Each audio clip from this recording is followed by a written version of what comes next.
What is up, ladies and gentlemen, YouTube? That's right, I'm Chris, and today I'm going to be talking about the Shannara Chronicles, Season 1, Episode 9, so let's do this thing as quickly as possible. Stay to the end and don't be an ass or a dick and actually watch the whole video. So here's a basic thing about Shannara. They pretty much go, on this quest, Will, Amberly, and Will, and that's the good thing about this episode is that they really do kind of fix some things that needed fixing, but unfortunately, it may be a little bit too late to actually do that, right? So for the most part, is that the quest actually kind of comes to pretty much to an end, right? And I'm glad they didn't drag it out. So like while they're walking, right, they kind of take a bit of a detour, and I'm glad they didn't fucking go to another plot device before trying to actually finish up this damn quest. I'm glad they actually stayed on the path in this episode, and they actually managed to keep the audience, at least my attention, focused on the screen. Because sometimes when they go to this place or that place, like the shitty Utopia last week, they actually kind of lose the audience. And after last week's episode, they definitely kind of, like I said, they fixed a few more better things.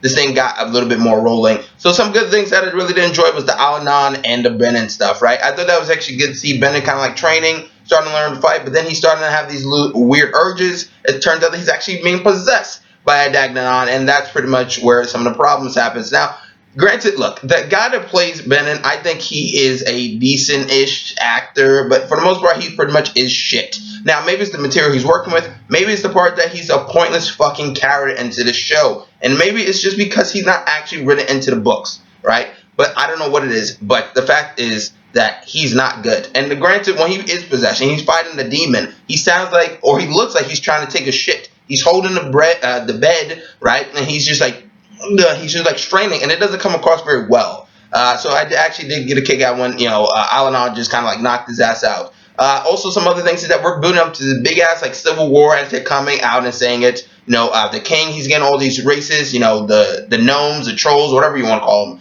And they're getting them all together to face the demons. And I was just like, all right, great. We're going to get this big ass fucking like Lord of the Rings style battle, battle of the 5 armies or whatever it may be. And, it's just going to be a straight out brawl. And I was like, bring it. That's what I want in next week's episode. No bullshit, no politicking, no detours, no love kissing, no shirt taking offs. I want a fucking war next week. Some other things is that when Will and Amberly and Eritrea, right, they go see these witches, right? Eventually the witches kind of like testing them, and they're kind of like messing with their minds or whatever. And, granted, I did think it was kind of something how, Will and, Eritrea, not Will and Eritrea and Amberly kind of are the only ones with weak minds, and they didn't try to take Will, or maybe there was something I missed there. But, I thought that was something, granted, Amberly goes into the fire, and then she's kind of like gone. Eritrea's kind of knocked out. It was like, was Eritrea alive?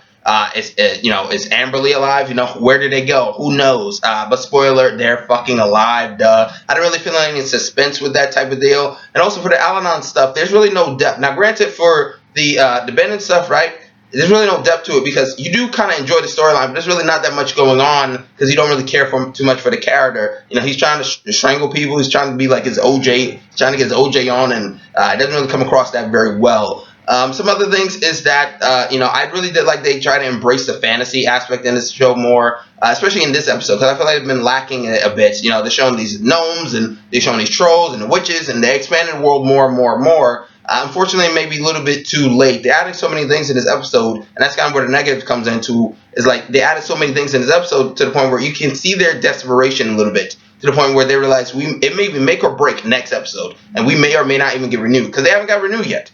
So who knows where this actually may or may not go. But like I said, I enjoyed this episode. Now, some other things that I really do want to see, just kind of like point that out there, is just that when the witches call, Eritrea, and it's kind of like Eritrea folks episode, and so I like that, right? So when Eritrea kind of gets called out by the witches, they say the child of Armageddon, and I know that's a reference to the Genesis of Armageddon. I mean, not Genesis of Armageddon, Genesis of Shannara. From the books. I did my research, people. But yeah, so I thought that was a nice callback for you fans out there. There it is. But yeah, this episode kind of ends with, everybody kind of in doubt. The final leaf kind of falls, and I did like that because then it felt like it was some big thing kind of being built up. You see the demons, they're ready to fucking come in and just attack. And I'm looking at it, I'm just like, this seemed like some shit right out of like Mass Effect, where Shepard's like looking, and he's like, here comes the fucking Reapers. This shit is about to go down. But what do I want next week? Simple. I just want a straight up war. That's all I need. That's all we asking for. Because this may or may not be the end of Shannara. Just straight up, literally. But yes, that's my review. Comment, subscribe, and like. You help me out by subscribing. There it is. Signing out.